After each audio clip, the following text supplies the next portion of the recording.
nação santista, como vocês estão? O Santos estressou vocês hoje?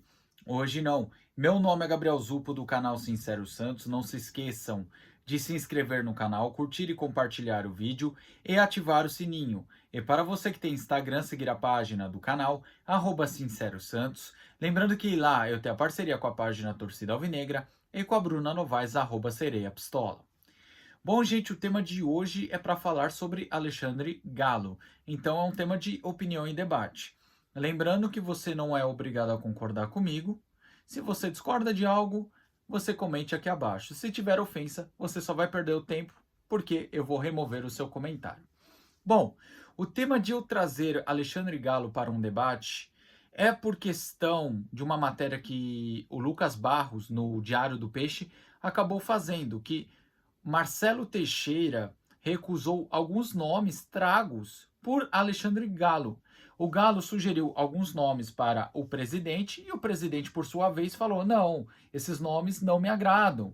Que seriam os nomes de Allan Kardec, que eu cheguei até já a comentar aqui para vocês que ele vinha sendo sondado.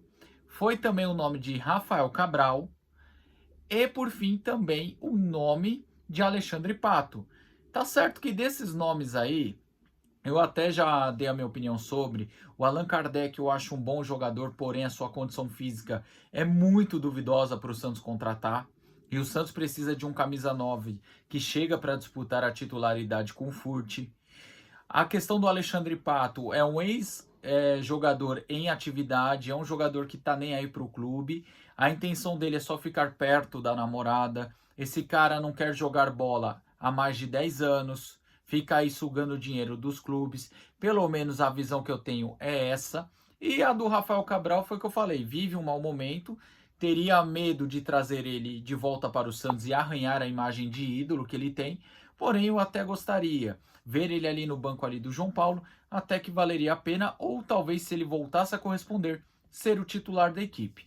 Mas enfim, o Marcelo Teixeira vetou os 3 nomes. Então eu acho que está na hora da gente conversar sobre Alexandre Galo. Eu acho que assim, o Alexandre Galo veio ano passado, após a saída do Falcão, uma saída bem polêmica, e o Marcelo Teixeira indicou o Galo para o Rueda. O Rueda, por sua vez, aceitou, acatou a indicação. O Galo acelerou as negociações do Santos naquele momento que vivia a sua última janela do ano, conseguiu acelerar a vinda do Furt, do Rincon. Eu achei muito legal do Galo também o fato de ele chegar e já viajar para a Europa para negociar com os jogadores. O Santos, que vivia naquela novela do Pereira, eu falei, pô, finalmente temos um executivo, um dirigente de futebol que dá para respeitar. Porque se você não consegue negociar com o cara à distância, senta pessoalmente com o cara e vê qual é a dele. Se ele quer vir, se não quer vir. Então, quando o Galo adota essa postura de ir falar com o Pereira na Europa, eu acho muito legal da parte dele. Mostra saber a questão da sua função, sabe exercer pelo menos. Recebeu o não do Pereira? Recebeu o não do Pereira. Porém, ele fez o correto, ele quis dar um ponto final nessa novela. Aproveitando que estava na Europa, ele traz o Morelos. Na época, ele falava que conhecia o Morelos desde a época de base, lembrando que o Galo passou pela CBF nessas funções de categoria de base, e disse que acompanhava o Morelos e sempre viu potencial no jogador. O jogador que fazia história na Escócia com a camisa do Rangers e tinha aquela vontade, aquela expectativa de voltar à seleção colombiana. Então, o Galo meio que ajeitou um contrato do Morelos para vir para o Santos, o Morelos aceitou.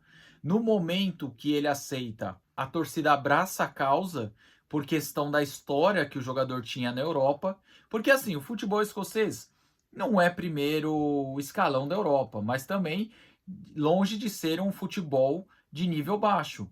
Então todo mundo esperava que o Morelos entregasse um bom futebol. Só que assim, o Morelos chegou e teve lesão na panturrilha, estava acima do peso, teve vários problemas, diversos problemas o Morelos teve aqui no Santos.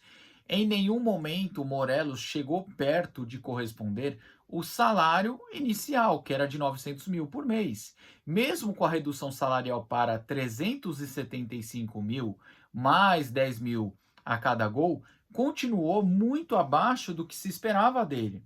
Então, assim, quem tem que resolver essa situação é o Galo, porque quem trouxe foi a gestão passada, que deu o aval, mas a questão do Galo, que foi atrás desse plano B do Pereira para tentar salvar o Santos. Então, essa questão do Galo, para mim, ele tem que resolver, ele tem que vir a público e explicar a situação do Morelos, porque ela é muito esquisita. Porque todo mundo achava que ele iria acionar uma cláusula de rescisão, que tinha saído aí na mídia, ele não acionou e falou que ficava. O Santos não contava com ele, foi pego de surpresa porque ele disse que queria ficar. Beleza, reduziu o salário, ficou, não correspondeu. Então a comissão técnica pensou o quê? Ah, vamos afastar porque, além de não entregar tecnicamente, é um jogador sem vontade. Então, a princípio, na sexta-feira, a intenção da comissão técnica era o quê? Afastar o Morelos. Aí tem outra reviravolta que só acontece no Santos. Com a lesão do William e também com o Furt não estando 100%, na segunda-feira o Santos queria afastar ele, colocar ele no portão B. Entretanto, essas situações fazem com que o Santos não afaste o Morelos no momento. Então o Morelos ainda faz parte do elenco. Então ficou uma situação muito complicada para explicar essa questão do Morelos e eu acho que o Galo tem que dar a cara a tapa. O Galo, para mim, ano passado, quando ele chegou já com o encerramento de janela, eu não coloco tanta culpa nele nas contratações. Mas a do Morelos, eu acho que ele tem que explicar os valores. A única crítica que eu tenho mesmo em relação ao ano passado do Galo, eu acho que quando o Santos começou a melhorar seu rendimento, a sair da zona do rebaixamento, ele não barrou os jogadores na questão de um oba-oba, deixou os jogadores e treinador dar entrevista em tudo quanto é canto. Então isso acabou gerando aquela situação de salto alto dos jogadores achar que estava tudo resolvido e acabou dando no que deu. Então, no geral, o único defeito do Galo ano passado não foi nem tanto o Morelos, porque eu acho que entra também a gestão anterior e o fim da janela e as poucas opções.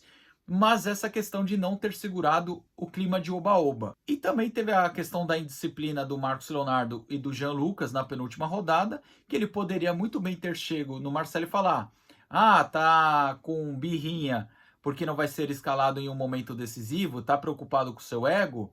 Então, meu amigo, você vai ficar sentado, Marcelo, não escalar ele. E ali faltou um pouco de comando no Galo, nessas duas ocasiões. Foram os maiores erros dele, ao meu ver.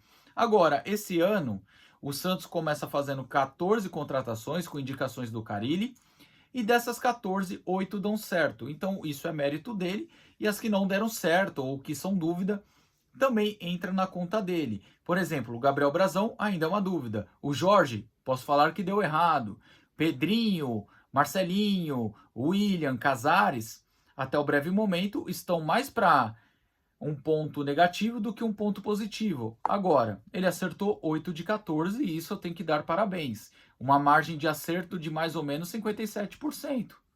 Então, o Galo tem seus méritos e deméritos, mas eu acho que chegou a hora da gente cobrar o Galo de se explicar na situação do Morelos. Então, assim, gente, além dessa situação do Morelos, se o Marcelo Teixeira está recusando todos os nomes que ele está sugerindo, tem que ver qual é o pensamento do Galo e se o Marcelo Teixeira ainda concorda com a filosofia que se passa na cabeça do Galo. Mas enfim, eu acho que, apesar do Galo não ser um mau executivo, até acho que é um bom executivo, tem algumas situações que ele tem que explicar, tá? Ele que tem que assumir, dar cara a tapa e explicar. Bom, gente, o vídeo é esse aí. Tamo junto, até a próxima e sempre Santos.